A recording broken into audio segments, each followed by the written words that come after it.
Asham kabajamtoota daawwattoota televezyiina faana kun Rittaa Shoodha. Rittaan Shoorraa keessummaa istiidiyoo keessaa hin qabu. Istiidiyoodhaa ala ba'uudhaan sagantaa qophii adda ta'e tokko isiniif qabannee dhiyaannee jirra. Egaa ayyaanni masqalaa bara 2015 iddoo garaagaraatti bifa adda ta'een kabajamee oolee jira. Nutis akka Rittaa Shootti magaalaa Adaamaa ganda Migiraa jedhamutti imaluudhaan ayyaanicha qopheessinee turre. Zaan waan nuun geenyeef sagantichi osoo hin darbiin hafee jira. Haa ta'uutii sagantichi wantoota nama barsiisu hedduu of keessaa qaba waan ta'eef har'a isiniif dhiyeessuudhaaf jaalannee jirra. Isin hanga xumura sagantaa Rittaa Shoo kan taatan yoo ta'e ayyaanni masqalaa magaalaa Adaamaa handhuura magaalaa keessatti bifa akkamiitiin akka kabajame keessumattuu qopheessitoonni duudhaa aadaa safuun keenya magaalaa xiqqoo ishii laafee jira waan jedhuun dargaggoonni hawwannii fi maanguddoonni magaalaa Adaamaa naannoo kan ganda Migiraa jedhamu kanatti akkamitti sabaaf sablammoota hedduu waliin ta'uudhaan masqalaa akka kabajan isin daawwachiifna. Egaa sagantaa kanarratti wantoonni adda ta'an maalinni kan jedhu gidduu gidduutti bakka barbaachisaa ta'etti seenuudhaan odeeffannoo dabalataa bakka barbaachisutti na mul'adha jechuudha. Rittaa Shoo televezyiina faanaatiin daawwadha. Jalqaba irrattis mee maanguddoonni ayyaana masqalaa kana eebbaan nuuf haasa'an san booda walitti deebina. Hayyee kan nagaan oolchu nagaan nu haa bulchu. Daawis wabii nu haa oolchu. Waa kana nawaa nu haa dhaga'u. Warri kaabaa kibbaa dhiyaa lixaan biyya teenya biyya nagaa nu haa godhu. Masqala jechuun waa kadhachuu waan dhufne Waaqayyo nu haa dhaga'u. Biyyi teenya biyya nagaa haa taatu. Mootummaan keenya nurra haa bulu. Ijoolleen teenya haa guddattu. Xinnaan haa guddatu. Guddaan haa bulu. Maarree kan dhukkuballee nu haa maaru. Masqalli kan wal lolee walitti araarsuu fi kan wal jibba wal jaalachiisuu fi waggaatti yeroo tokko dhufnee asitti waa kadhannaa waa nu haa dhaga'u jennee calqabuu fi ijoolleen teenya nu haa jiraatu. Biyyi keenya nu haa jiraatu. Mootummaan keenya illee nu haa jiraatu. Waa kadhannaa waa nu haa dhaga'u. Maarree biyyi teenya biyya quufati. Biyya quufaa nu haa taatu. Duruu abboonni keenya asitti waa kadhatanii isaan dabaraan amma immoo nutti dabarre ambas nutu kadhachaa jira. Borus immoo ijoolleen teenya itti dabartii Waaqayyo nu wajjin haa ta'u. Ni nama addaan foonu ammataadha ammannee jaalannee waa kadhannaa waa nu wajjin haa ta'u jenna. Waa'ee nagaa nu oolche nagaa nu haa bulchu. Dogongora nu haa oolchu. Irraa gora nu haa oolchu. Xiqqaa nu haa guddisu. Guddaa nu haa bulchu. Nuyi hayyee haa waaqsi kadhannaa. Hambarana nu geecha negere nu gai. Amen. Hambarana nu geecha negere nu gai. Amen. Hanifuni haa fuudhu. Hafuudhi haa dhalchu. Guddaa nu haa bulchu. Xiqqaa nu haa guddisu. Hayyee yaa waaq. Nuyi nagaa barbaanna nagaa nurratti irraafadhu. Nuyi nagaa barbaanna nagaa nurratti irraafadhu. Nuyi jennee Rabbi haa jedhu. Masqalli haa guutu tanan qade masqalli haa guutu. Rabbi si waaqa. Nagaan nu bulche nagaan nu haa oolchu. Yaabsabii nu haa oolchu. Irraa gora nu haa oolchu. Waan nu haa roobu. Rooba lafaan nu haa ga'u. Biyya keenya biyya nagaa nu haa godhu. Bakka na walla Rabbi haa guutu. Haa guutu.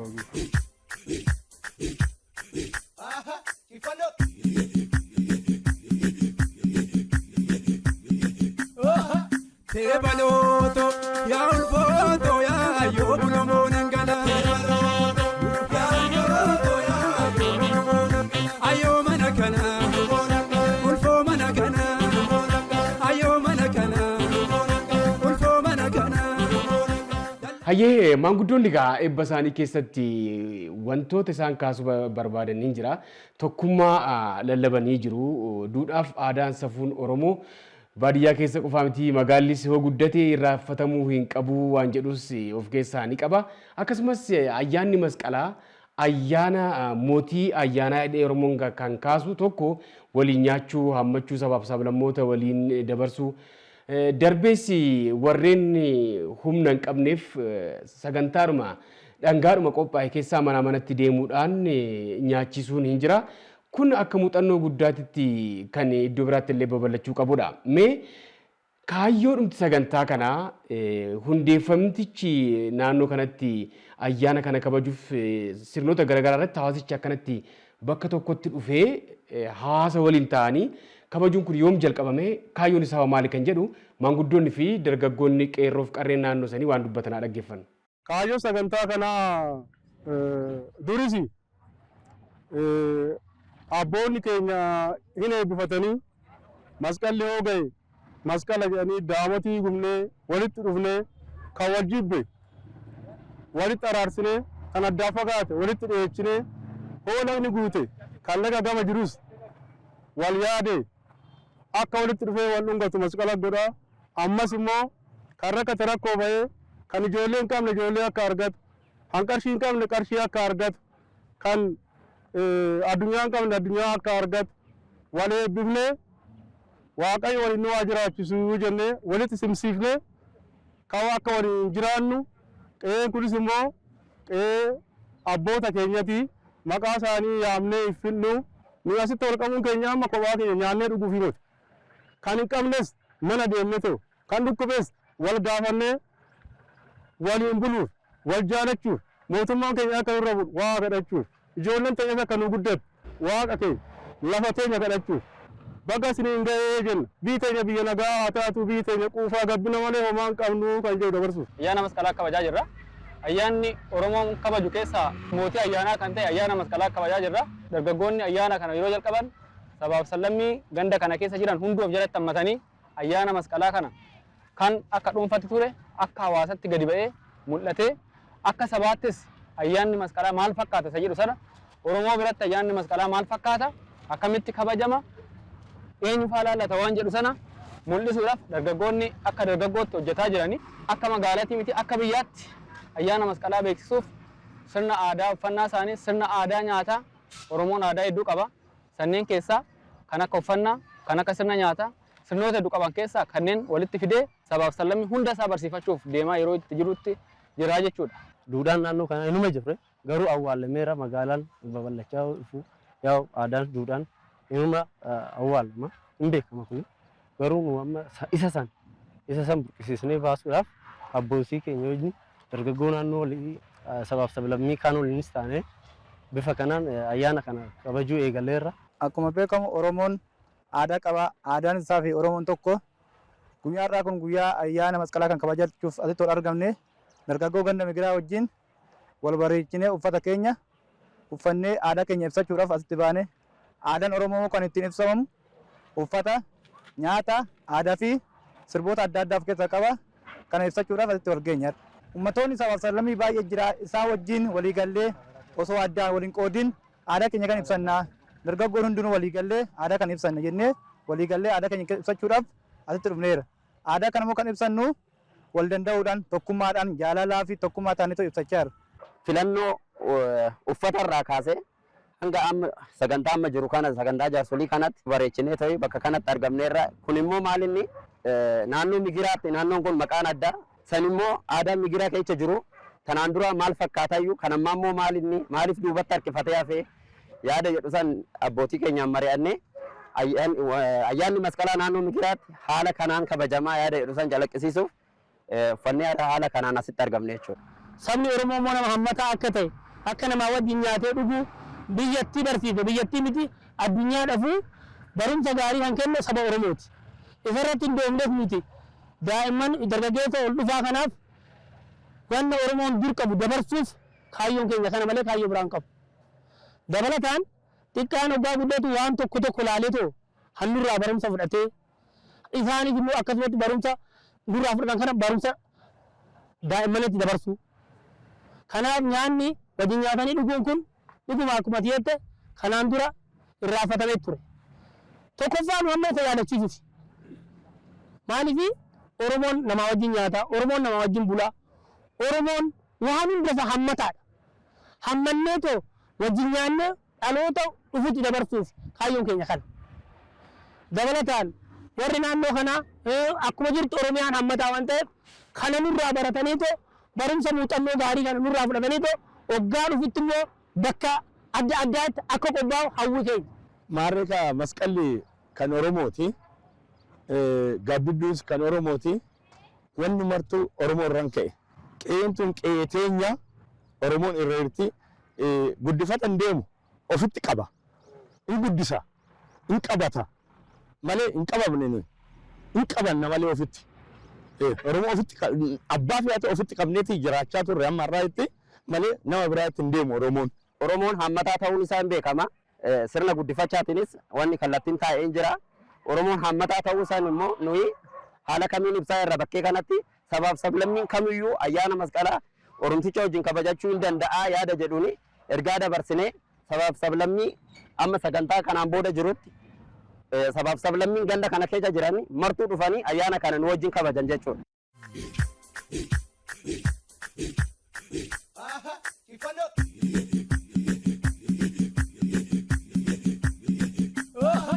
Tebaloto ya ulfoto ya yobuno monangala ayo manakana ulfo manakana ayo manakana ulfo manakana.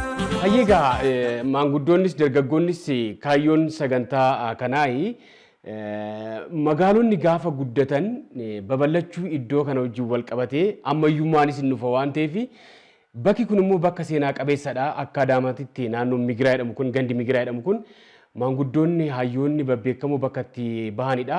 Iddoon amma ayyaanichi itti kabajame kun ammootu hawwan siinqeen maanguddoonni abbootiin keenya bakka araaratti gaggeessan bakka sirnoota garaagaraa ayyaanota garaagaraa itti kabajaa turanii fi dhiibbaa sirnoota darbanii gidduutti akka dhaabate keessumattuu Oromoon gaafa bakka tokkotti as wal waamee tokko ta'ee gaafa taa'u sirnoota darban keessatti qoshi sodaan kun hin jiru waan ta'eef tokkummaan kun nageenyi kun waaqa kadhachuun kun aadaa duudhaa safuu guddisuudhaaf Oromoon tokko ta'uun isaa yeroos waan biraa hiikaan biraa dubarratti qabaatee waan dhufeef akka addaan cite amma immoo haala mijataa jiru kana wajjin wal qabatee duudhaan safuun aadaan kun ayyaana waliin kabajuu sabaaf sablammii wajjin jiraachuu tokko ta'uu kana deebisnee haa dhaabnu waan jedhu kaayyoo sagantichaa akka ta'e hubannee jirra. Mee ergas yoo sagantaa kana keessatti maaltu gaggeeffama wantoonni adda ta'anoo maal kan jedhu kana isa daawwannee walitti adeemna. Sagantaan kanaan booda jiru sagantaan qalmaan jira. Sagantaa qalmaa kana irratti sagantaan eebbaan jira. Abbaan gadaan jiranii abbaan gadaa nu eebbisanii hin damboonfatanii haati siinqeen jiranii sirna kana keessatti waan baay'eetu jira. Korma dhiyeessineerra korma dhiyeessine kana abbootiin gadaa nu eebbisu. Eebbifarraan taanee sagantaan qalmaataa jira. Haadholni siinqeenis hin jirti. Walumaan taanee raawwannetti eebbifannee sagantaa qalmaa kana gaggeessine booda sirna nyaataa dhugaatiin jira. Sirni taphaa jira. Eechisa jechuudha. Asitti nyaataa dhugaatii qopheeffannee jira. Kan uummata Oromoo ibsuu danda'u jennee yaadne daadhii qabna, farsoo qabna, horii qalmaataaf masqalaaf ta'u immoo horii bifa adii hiikaan isaa booqaa birraatti baane yaada jedhu nu calaqqisiisa jennee horii masqalli abbootii gadaa wajjin mari'annee waan kana waan ibsu kana qopheeffanneerra jechuudha. Dirreen dirra jabeeffattee akkan baatu yaa Waaqa si kadhannaa nuu dhaga'i. Ayyee waaqa abbaa jechuun kan hundaa Waaqa jechuun kan hundaa 90 Gabraa 9 Booranaa Arroomaa Turaa Jiddaa Finqeen Tuulumata Deeni miilamoo bobbaafanne miilama roobaa dachitee dinqira godhe gadduu sulluuta godhe. Barataa qubeenaa qajeel ilmi kana baaralchee haa ta'u intalta kan deechee haa taatu dirreen dirra jabeeffattee nu haa baatu. Waaqa ganna gurraacha nu baaftee booqa biraatu nu keessa galmeessa haa ga'u. Nagaa nu yaa kennu fayyaa nu yaa kennu. Waaqa bira nu keessa bara ibsu tokkotti nagaan fayyaadhaan ijoolleen qe'amtoon miidhaan nu goota hojjetu waggaa nagaatiin nu ga'i.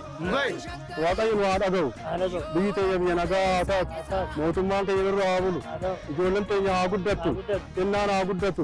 Guddaan haa bulu. Waa kadhannaa waaqni wajjin haa ta'u jenna. Daraaru baalaa daree maaloo irraa dhakkaan kan tuutu kanniisaa daree maaloo irraa dhakkaan ilkaan aannan gootee daree maaloo irraa dhakkaan akkamiin sidiisaa daree maaloo irraa dhakkaan maskalli wakkumaa daree maaloo birraa birraa abbaa gubatuufoo daree maaloo birraa birraa magaalli dammumaa daree maaloo birraa dhakkaan.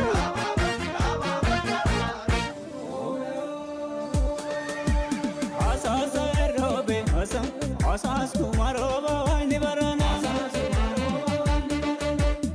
Asaasa eroobe asaasuma rooba waayni barana.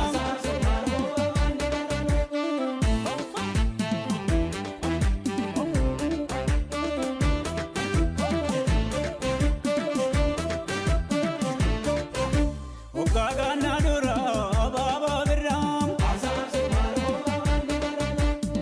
maaltu maaddata mabaaboo birraa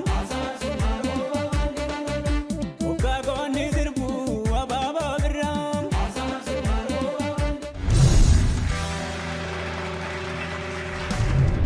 Addatti kan biraa asirratti keenye ayyaana masqalaa magaalaa Adaamaa ganda Migiraatti kabajamu kana keessatti abbootii keenyarraa sirna gaggeeffamaa ture keessatti kan addatti beekamu namni sagantaa kanarratti argamu waadaa hin gala.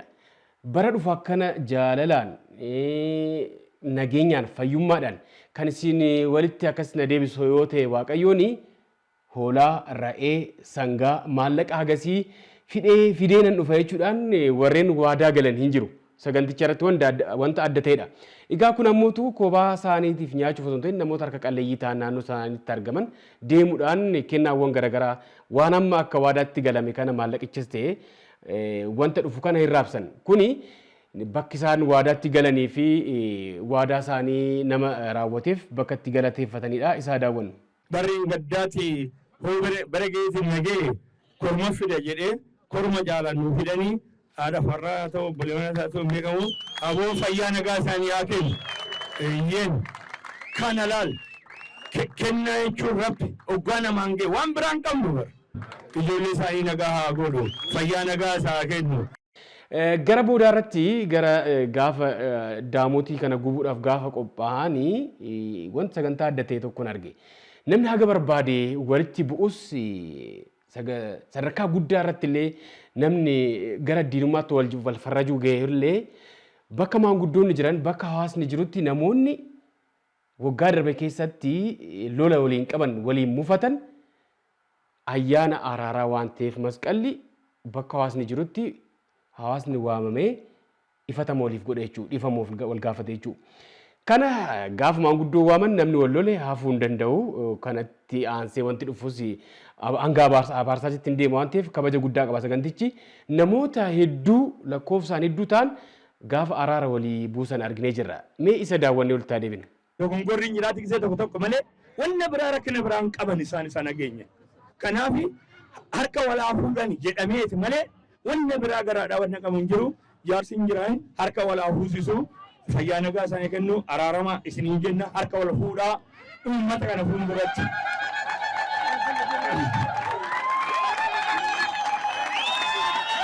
Yaa Rabbi nu dhiisi, yaa Rabbi nagaa nu godhi, fayyaa nu kaaya jechaadha. Kanaaf ammas yaa'eera.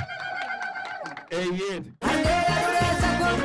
Hundumaa qabdan halleeyaa dureessa koo qotiyyoon cimdi halleeyaa dureessa koo gotaraan dirbi halleeyaa dureessa koo dureessa koo.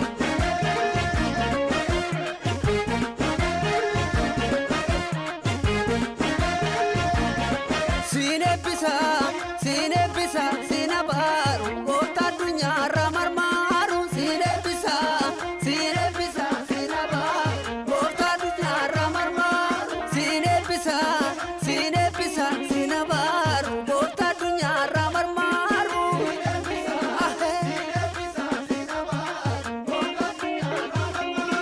Yaa dureessa koo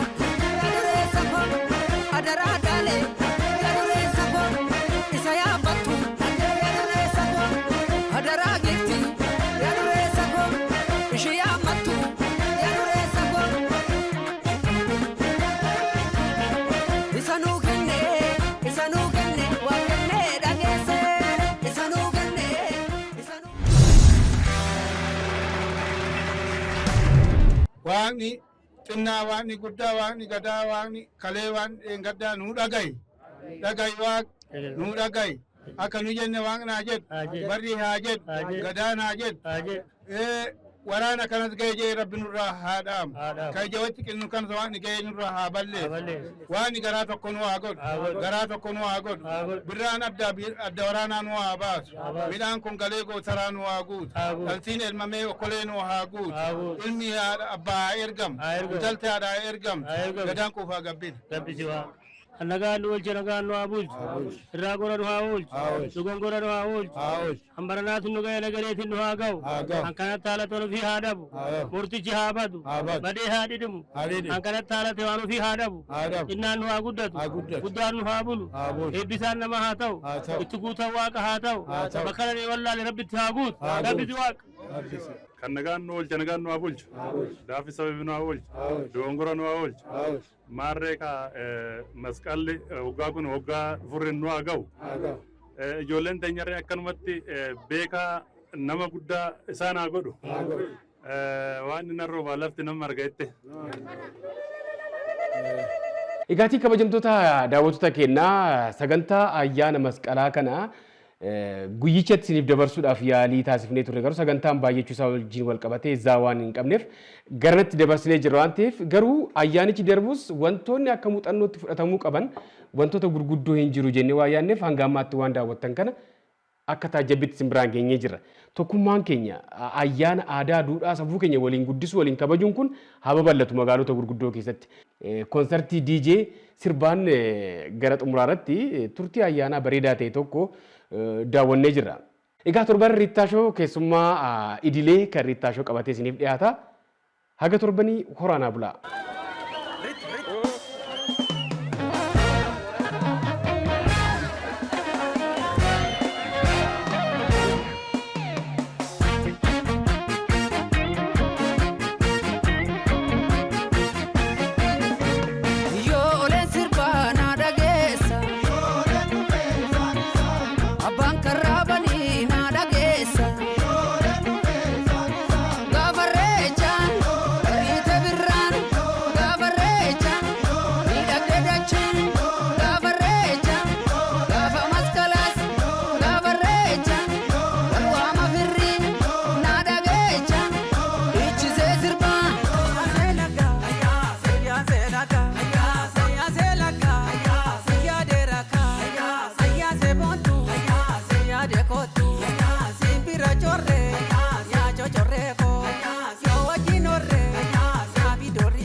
Ragada